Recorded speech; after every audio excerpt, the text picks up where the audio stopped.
Blessed Shabbat, Yasha Allah. We come at this time, this moment, always, as always, in thanksgiving. Thanksgiving unto Abba Yah for his mercy. And the psalmist says, "Oh, give thanks unto Elohim, Yahweh, for his mercies endureth forever, and his kindness unto the children of men," children of Yasha Allah. Our lesson at this moment, as a word of encouragement and for strengthening unto the people who are designated for deliverance at the ending of 400 brutal years of, let me rephrase, after 400 years of brutal enslavement and chastisement from the Most High Yahweh. He's the one who ordered it, and I'm thankful and appreciative of his correction and chastisement. He has done it, and the word says, he has done great things, whereof we are glad. And the prophet Jeremiah says, it is good for me that I have been chastened, so that I have learned. I have learned to fear you, the Most High, and gain knowledge, wisdom from his word.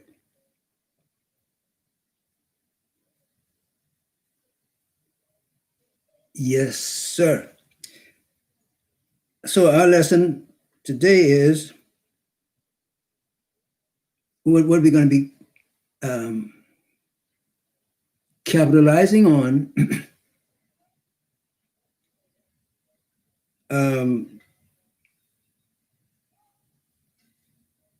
is the reason why man was created. And so we have, as we study the kingdom idea, kingdom knowledge, we find in the Psalms that our forefather, or the forefather directly of the house of the tribe called the tribe of Judah, Yehoiada, and we in total as the house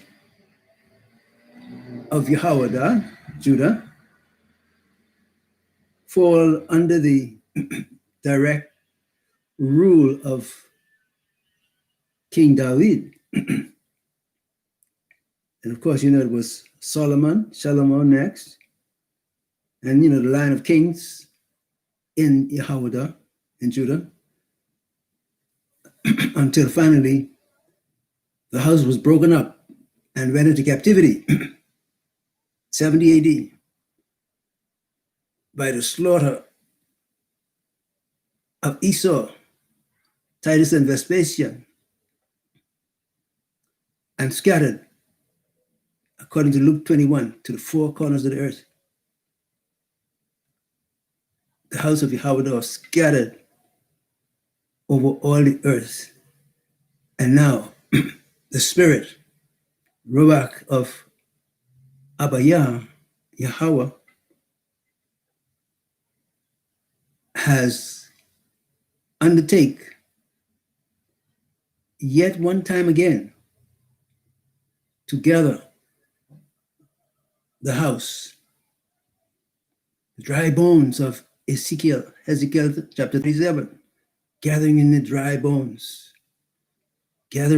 bringing together the dry bones as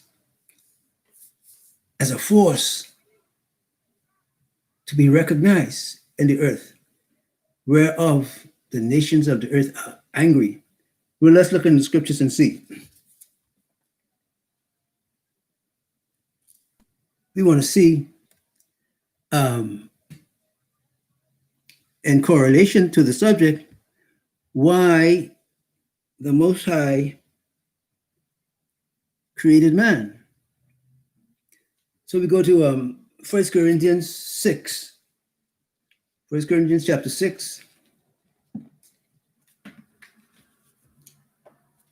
verse 3. 1 Corinthians chapter 6.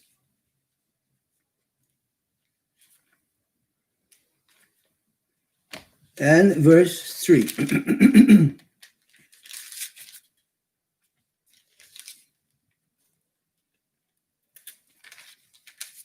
All right, it says,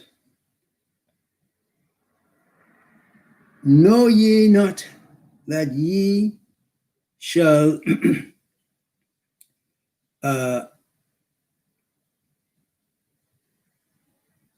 make ruling or conduct rulings against Malachims? Well, how much more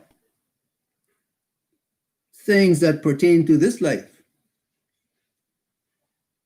Here, the apostle is identifying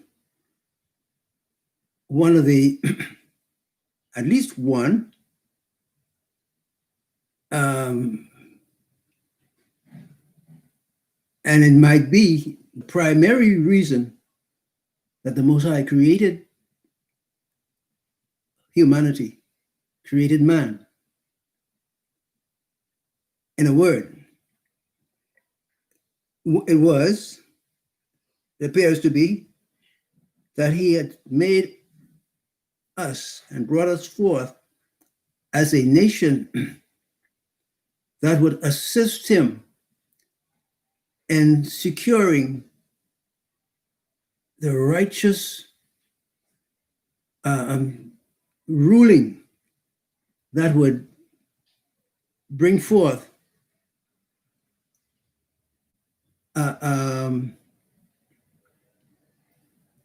a righteous verdict upon and against Gadriel, the one they call God, Satan, the devil, our chief adversary, the deceiver, the destroyer of lives. And so the Apostle Paul, Shaul, reminds us that we, Yasha'Allah, shall bring righteous rule against and upon the Malachims that decided with Lucifer, Gadriel, the fallen one, in the time of final decision against sin and unrighteousness and rebellion. So see your purpose, Yasha'Allah. And therefore, the apostle goes on to carry the thought further when he says, how much more things that pertain to this life. In other words, if you have been created to assist in the Most High's tribunal to bring retribution and punishment, and finally destruction against the adversaries, the adversaries of the Most High Yah, in regards of the Mashiach, the well-beloved, against whom the heathen are raging and imagining vain things. But we are admonished here that we were created to be a part of the tribunal, to pass ruling, proper and righteous ruling against Satan and his hosts of evil.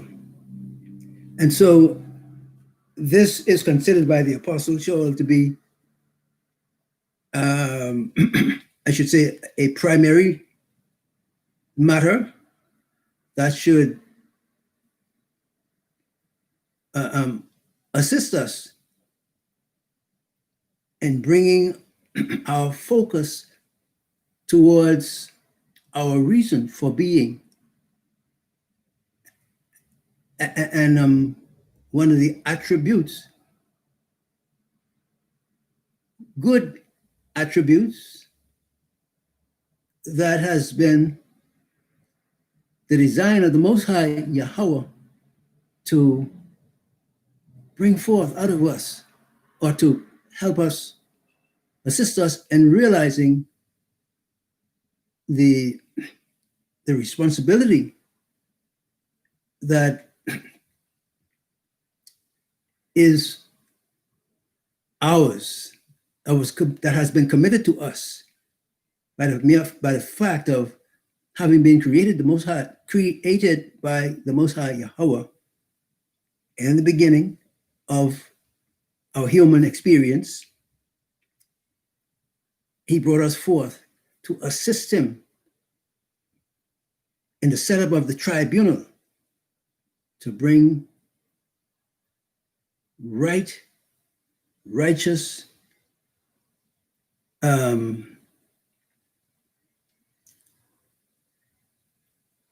retribution to the host of darkness and evil. And therefore, one of the key factors in their hatred and rage against us, aside from, or in addition, added to the fact that he has created us to assist him in bringing righteous retribution to the hosts of evil.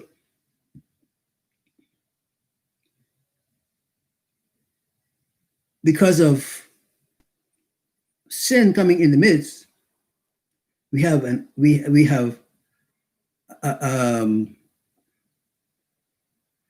how should I say, procured another responsibility, another adversarial responsibility to ourselves in the fall of our first father,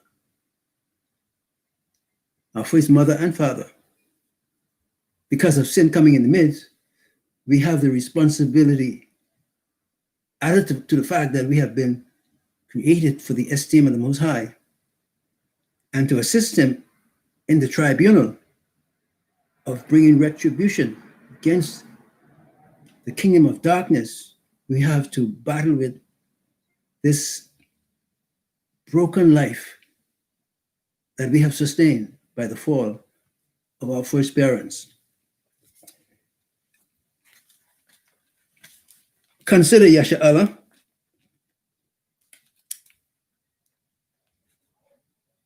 again, why man was created. Isaiah 43:7. Isaiah 43:7.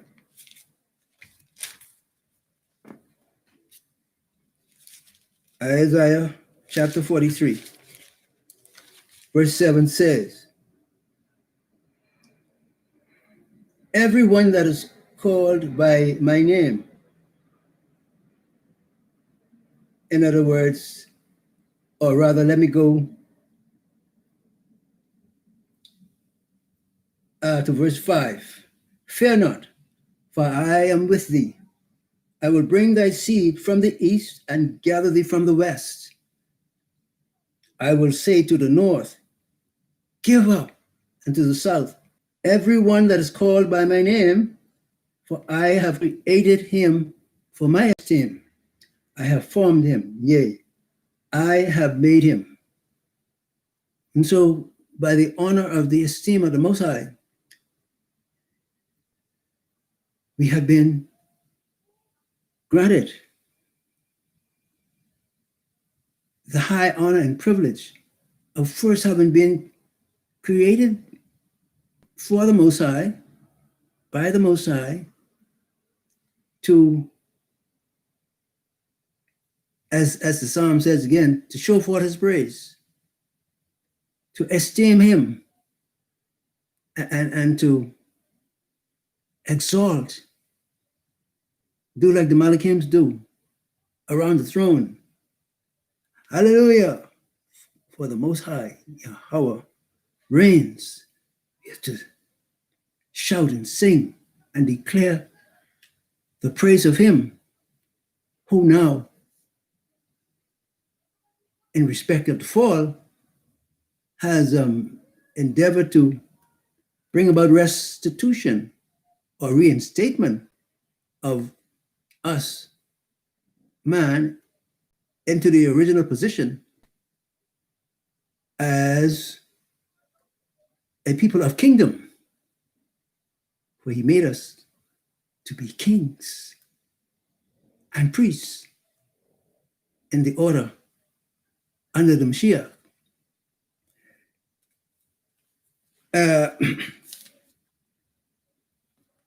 Psalm 3 and 1. Let's look at that. Psalm chapter 3 and verse 1.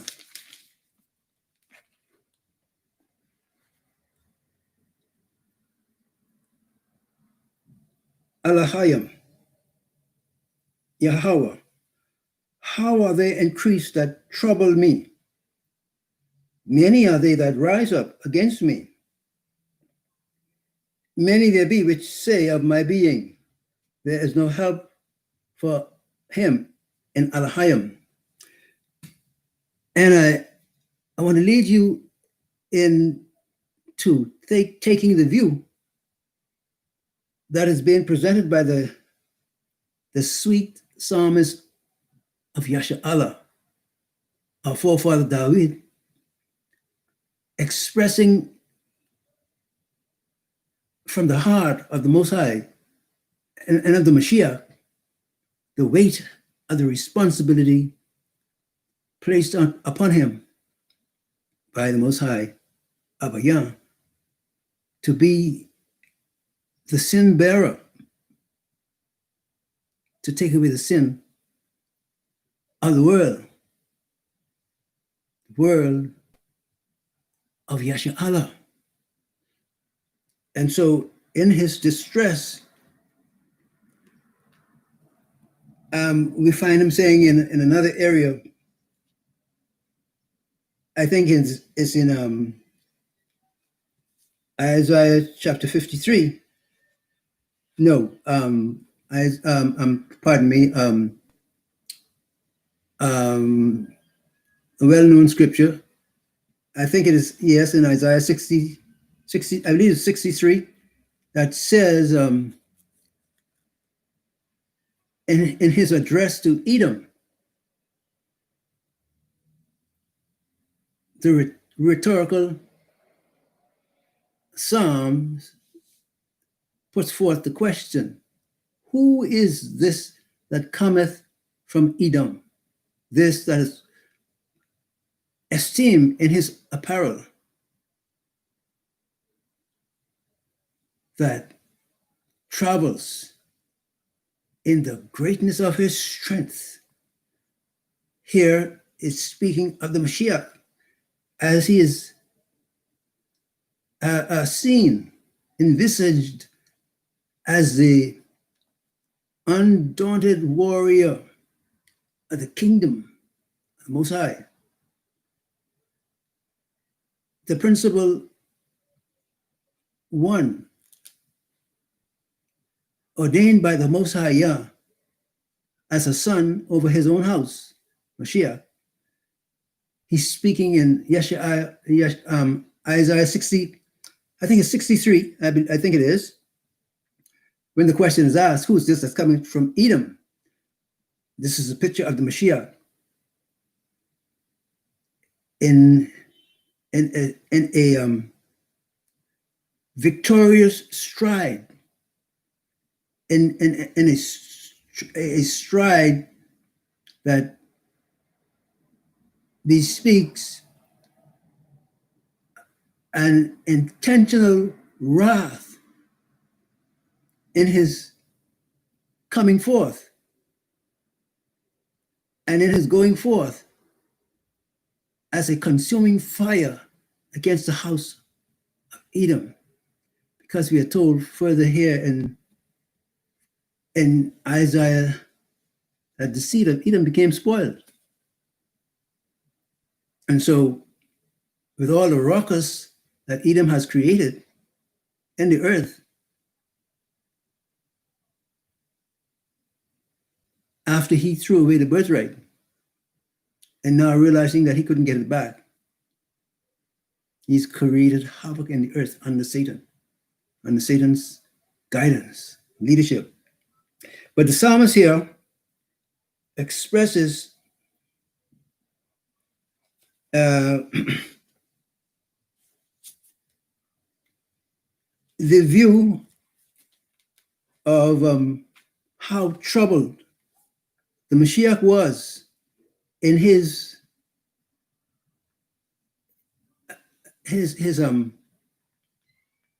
work in the execution of the Father's intent that he should be the Savior of the world, of Yasha'Allah. And in his grief, as Isaiah shows us, that the Mashiach was put to grief. As you know, early in my life, I wanted to understand this grief. Even as it further says that when he shall see of the travail of his being, he shall be satisfied and are made to, to be comforted by the fact that he did it. He came through the exercise of being the sacrificial lamb, the offering for sin, to both the houses of Yasha'Allah. But in his trial before Herod, Pilate, with the priests, and the high priest, Caiaphas,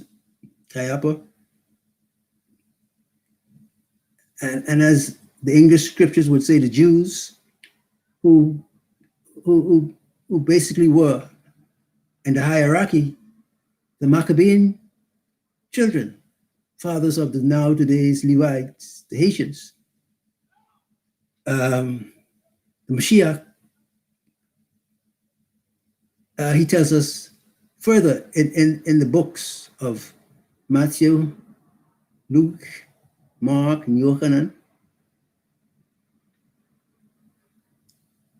if not in all of them, a goodly representation of them, he shows us that he was troubled. His being was troubled as he bore up under the weight of the punishment for sin that he bore as he was going to the stake. And he exclaims here in the psalm, "How are they increased that trouble me?" You see, it was the nations at large that were intent upon crucifying him. Well, I mean, first of all, we're shown in the book of Luke, I forget the chapter exactly, chapter 19 maybe, we see where the Mashiach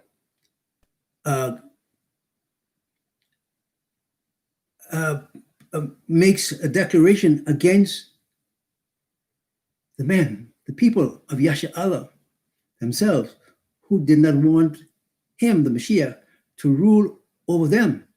And so we have it today as the zeal of Esau under the control and direction of Satan, and the so-called Jewish people are directed, or has been directed, against the Mashiach. This is the envy that the book of the Wisdom of Solomon talks about in chapter 2, I believe it is, in verses 23 and 24. The envy of Satan. That's what is goading on Esau to do all the damage he has done to Yasharahla, first of all, unto the Mashiach, in the time of his trial before Herod and Pilate. And of course, Yasharahla, house of Judah, Yahweh, took part in that under the leading guidance of the fallen Maccabean priests, who today are called Levites. And it brought grief. And the Mashiach expresses it in the books of Matthew and Luke and Yohanan and so forth. He talks about his soul being troubled because of the situation, because of the weight of the antagonism and the forceful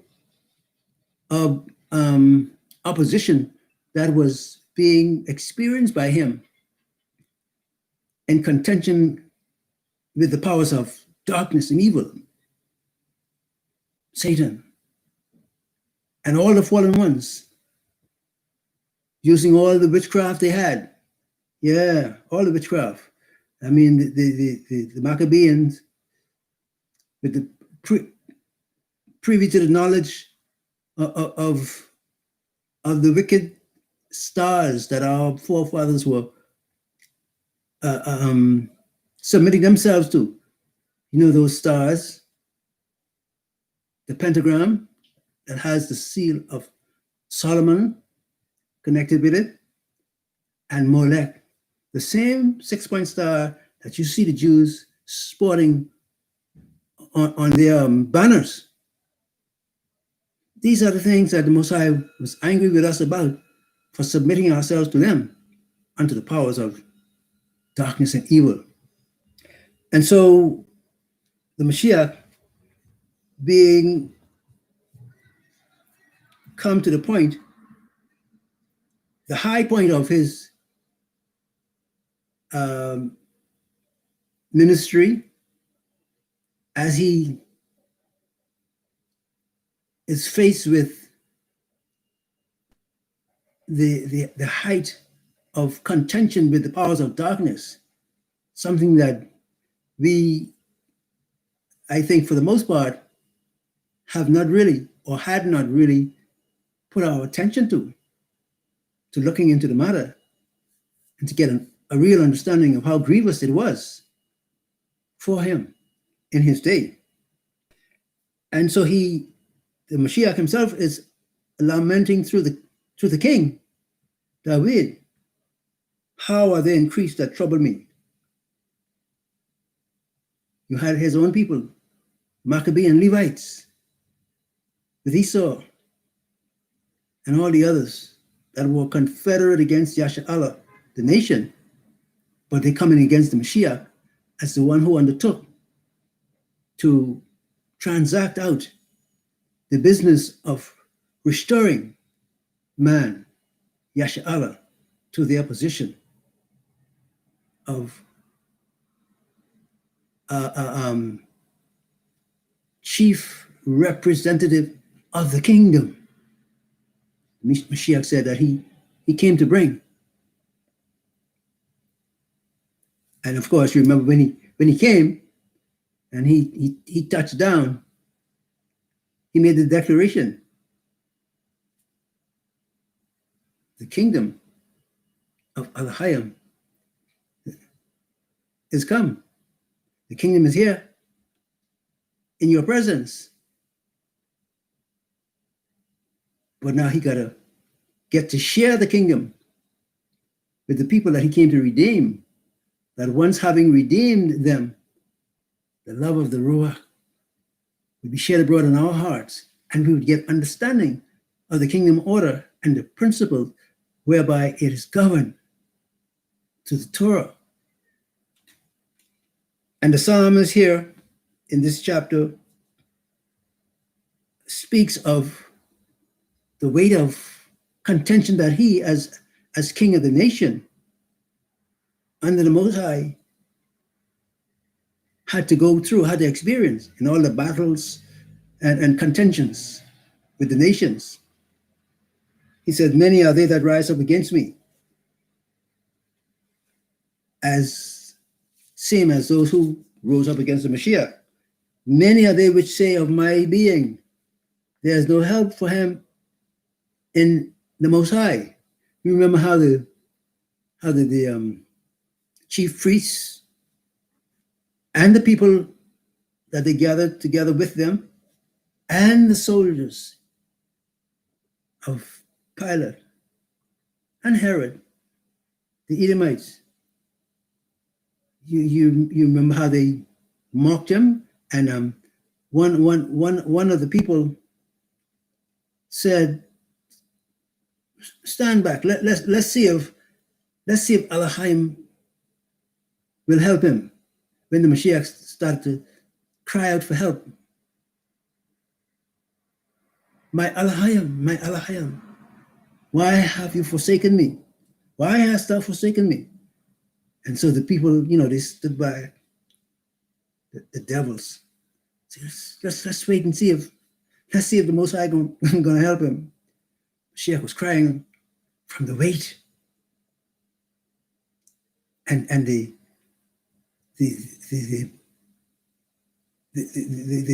stench of the presence of the demonic and satanic around him, oppressing his spirit, and seeking, if they may, be able to discourage him from being willing to make the ultimate sacrifice, to let himself be taken and crucified.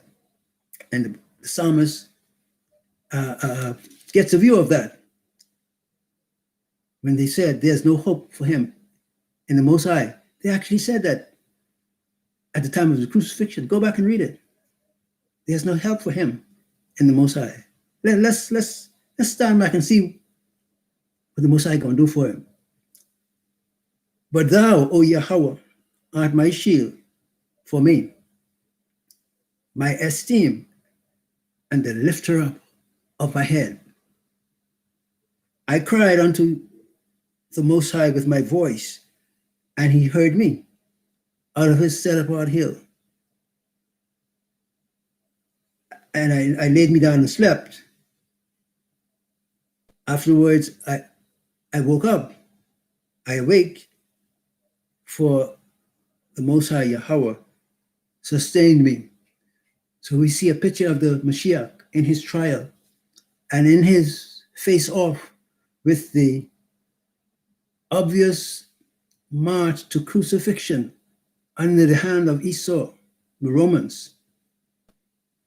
Yeah, it was Esau that was so delighted to carry out the crucifixion, while Yasha'Allah was carrying on with the chant of Levi.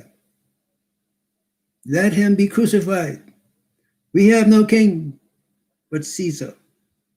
All this he had to endure. And so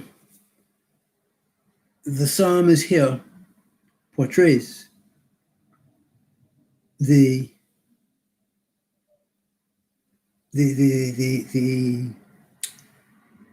the fight of affliction that afflicted the Mashiach.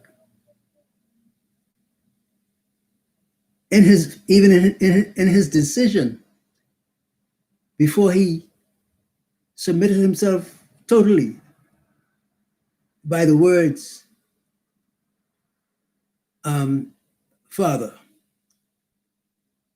if this cup may not pass from me except I drink it, your will be done. So he committed totally. We may have been careless in the matter of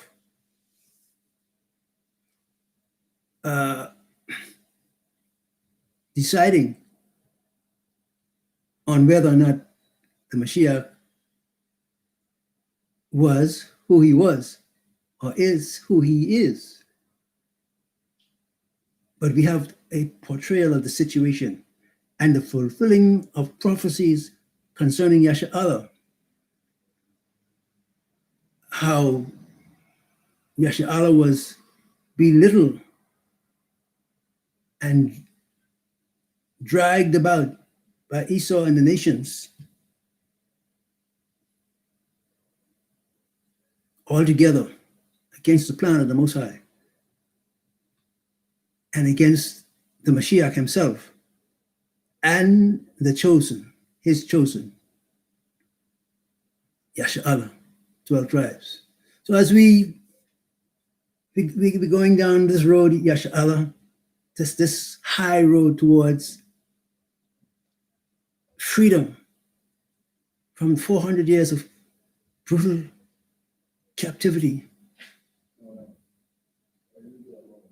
and the will of the enemy to exterminate us, the will that has prompted them, moved them, has been pushing and pulling them under the leadership and the guidance of Satan and all the demonic world with him.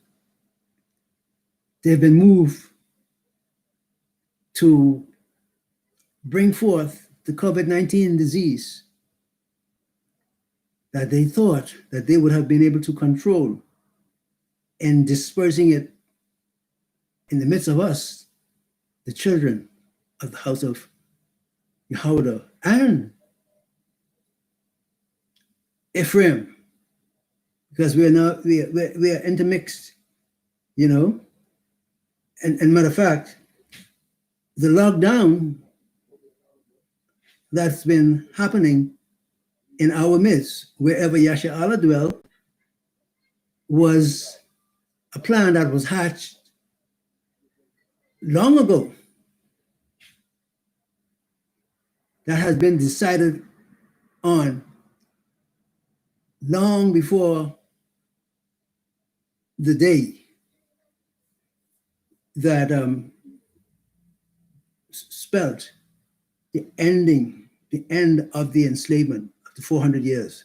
So this was a plan put on display long before the day came that they knew that the slavery had ended. And we, of course, as Yasha'Allah, we recognize it and feel it in our spirit. It is a self-evident conviction in our own heart and spirit that the time is up, the time was finished. See, and the heathen, they try to figure out, well, how is it that as the time came, everybody in Yasha'Allah threw down their work tools and everything and said, that's it. It worked like clockwork, according to the prophecy. You see? And so they already had their plan in place to exterminate, make sure you don't get away, and go to forming a nation under Al-Hayim, Yahweh, our king, our original king, who now has given his son, the Mashiach, to be king, Malach, over his household. That's how it works. And so you could understand the hatred of Esau to the Mashiach at the time of the crucifixion, knowing that we had a king, a Malach, that had come to take care of our business and to see our matters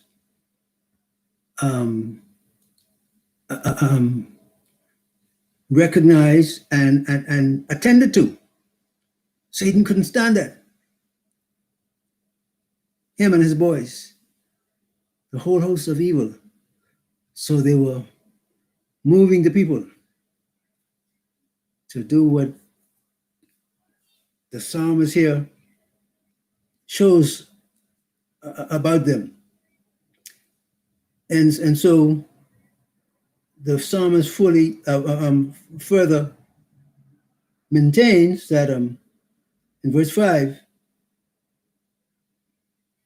for Elohim, Yahweh, sustain me, and says, I will not be afraid of 10,000s of people that have set themselves against me round about.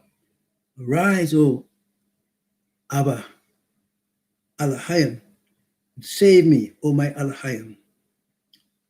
For thou hast smitten all my enemies upon the cheekbone. Thou hast broken the teeth of the unrighteous.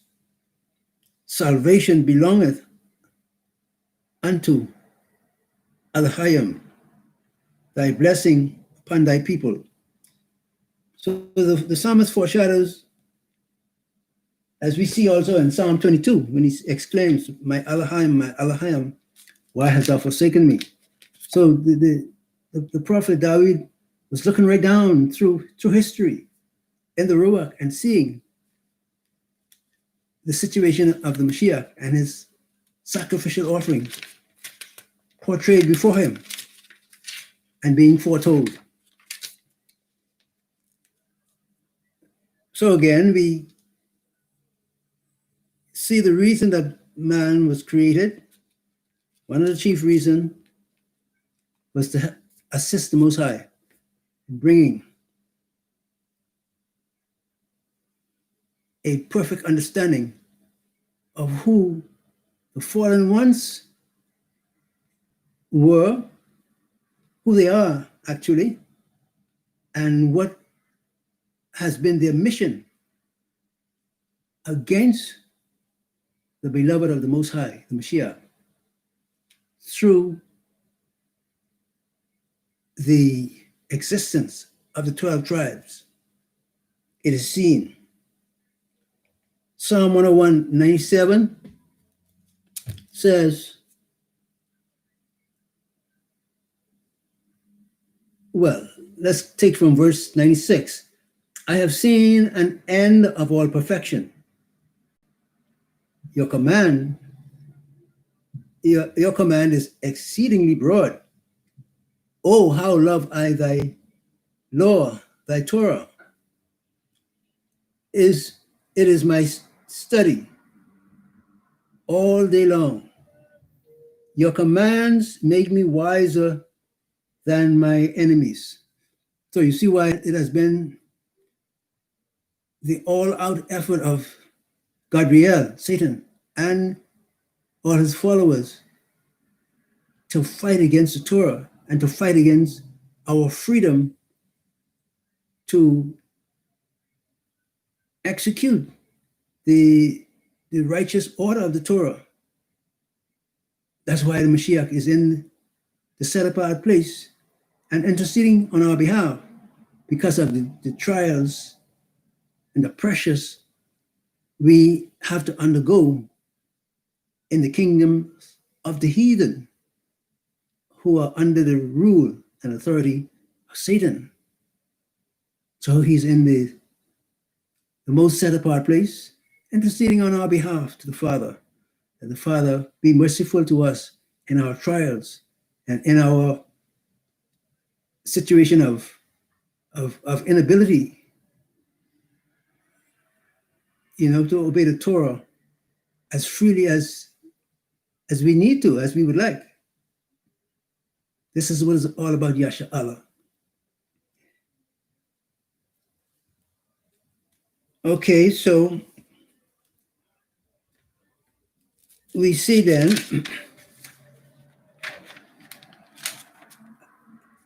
if not wholly so, or if we haven't gotten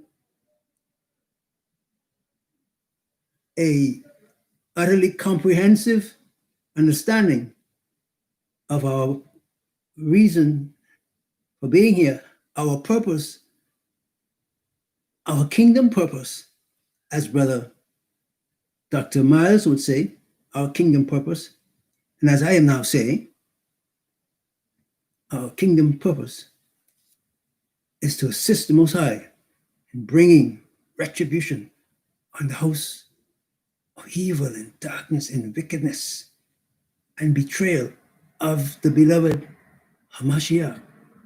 So, Yasha Allah, as you march on towards your freedom, our freedom, out of this 400 years of brutal enslavement and to reparations for the 12 tribes, the Apostle Shaul would say, and does say, while he commands to be sober and vigilant, to put on the whole armor. And he shows us that we are wrestling against wicked spirits. And the chief of them all, Gadriel, the fallen, at the forefront of the leadership of the kingdom of darkness. So we are commanded to put on this whole armor and to stand for the honor of our Father Yahweh, who was our first Malak, and committed his word. The Son, whom we see in the Psalms, has been fought against and rebelled against, not only by the heathen themselves and the house of darkness and wickedness, but we ourselves, Yasha Allah, committed ourselves to this debauchery against the Torah, fighting against the will of the Most High. But now, the Apostle says, we are brought near, we are brought back. The Mashiach has made peace, shalom, between us and the Most High, and offering of himself. The Most High Yahweh has extended forgiveness to the house of Yasha Allah, and in Hezekiel chapter 37, he's bringing the dry bones back, clothing them in the right mind, and as they have been dry bones before the nations and before the kingdom of darkness, he's clothing them and reinstituting them, bringing back the right mind, bringing them to the knowledge that they have been created for a high purpose.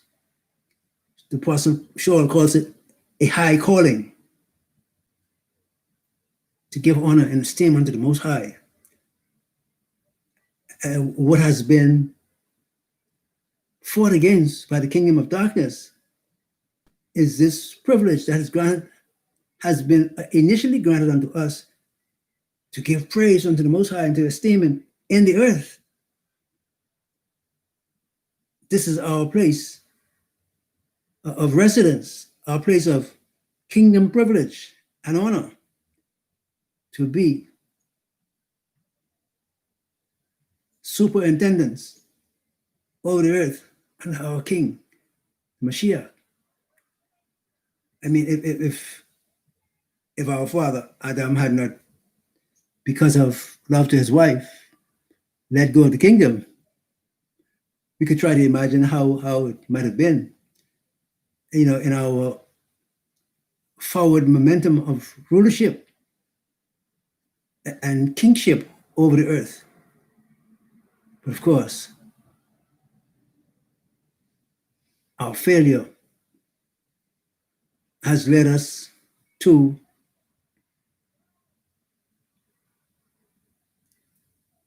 the wondrous revelation of restoration of the Most High Yah through the Son, through His Word that came in the flesh, condemned sin, condemned Gadriel, Satan, and all the fallen ones, condemned them. And so we also have this treasure in earthen vessels, as it says in the book of Corinthians,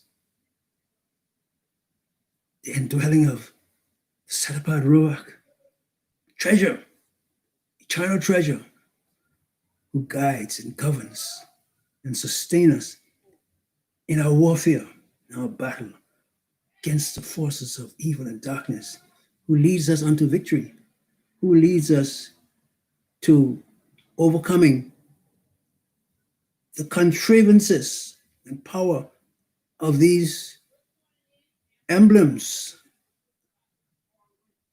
of the seal of Solomon that our fathers have so lustily observed and worshiped, brought us under bondage and destruction.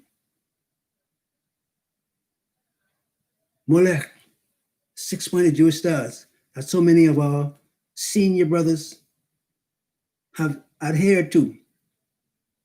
Let it go, Yashala. Well, if they don't want to let it go, let you and I, you and me, observe the truth of the Most High as He pulls us out of out of harm's way of these emblems, these hellish, satanic ordination symbols and materials. Let it go, Yashala. Come, be gathered with the Mashiach and all of the household of faith, Yashala, chosen of the Most High. Hear this word, and let's come together unto the Ruach Alahaya, unto the Mashiach, our power,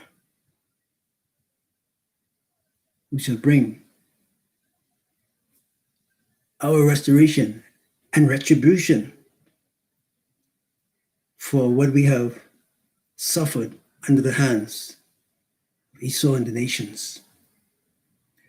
So I pray the Most High bless you, strengthen you, increase you, Yashala, increase our faith and determination. Stand, having our loins girt about truth. That's our waistcloth, our waistband. Truth. Having on the breastplate of righteousness to shield our hearts and our torso, the blessed breastplate of righteousness. Shield of faith to deflect the fiery darts of the wicked, the evil one, and his people when they come against you with their doubts and conjectures and their theories and their doubts and the hatred and all of the devices of Satan against the household of faith. We stand with our feet shod, covered, supported with the good news of the kingdom. This is kingdom time, kingdom reordering. And it is our privilege, through the mercy of the Most High Yah, our King, who gave His Son to come and reign over us as a king. We are His servants,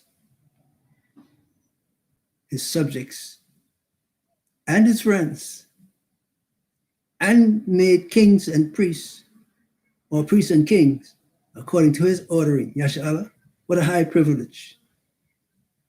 What a high calling. Let's take up the challenge that the Mashiach puts before us